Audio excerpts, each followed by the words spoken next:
Officer Dunn, was this the first time that you have met someone who invaded the Capitol that day? Hey, Lawrence, thanks for having me on. The first time that I know of. You look at that individual, he just looks like some random dude, right? Yeah, that's the first time that I know of that I knowingly met somebody who was there at the Capitol. Did you anticipate that moment that he might approach at the end of the hearing, as he did to all of you officers, to shake hands and apologize? You know, at that moment right there, it was kind of an awkward moment. A couple moments before Sergeant Gonell had stepped out and removed himself from the hearing room. He was a little overcome with emotion prior to, when Representative Raskin spoke about him. And I went out there after him, and we talked, and we had a moment, and then we came back inside, and the last words of the hearing were happening. They were wrapping up. So I was still focused on, trying to get my head back in the game, so to speak. But no, it caught me off guard, and good for him for apologizing, but he owed an apology to the entire world, to the entire American democracy, to the American people.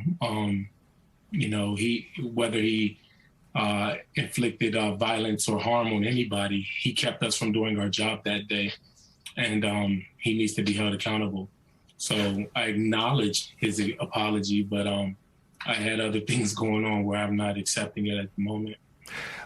He was, as the evidence that we know of, one of the nonviolent invaders of the Capitol. He, according to his testimony, left when Donald Trump told him to leave, finally, in that tweet.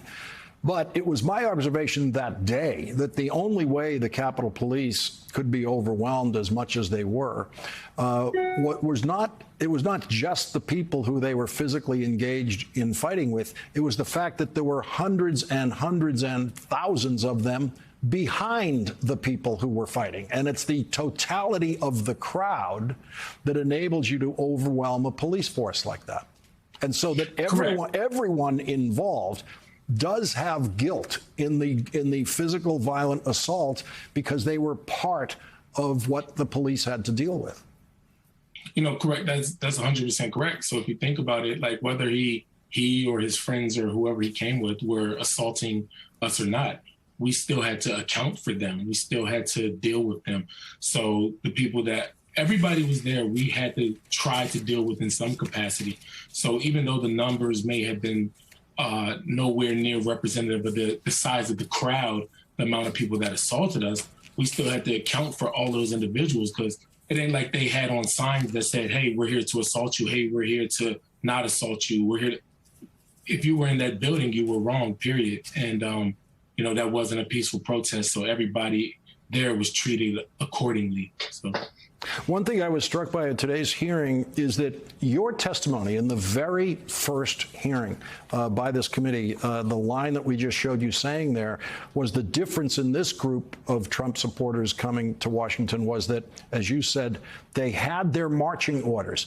And today's hearing was the full evidentiary display of them getting their marching orders from Donald Trump, laid out by the committee in exactly the way you basically described at the beginning of this committee process. Yeah, and the reason I felt so confident making that statement is because we were on the front line fighting them, and they literally told us that that's why they were here. The president told us to come. Donald Trump told us to come. We were invited here by the president. This is the people's house. So we heard those lines. That wasn't a surprise to me. I'm glad that the entire world is hearing it now, not just having to take my word for it. I've been called a liar, and I've been paid by the left and all this stuff. But I'm glad that the other people are finally stepping up and saying what it really was. You've been in the hearing room for all of the hearings.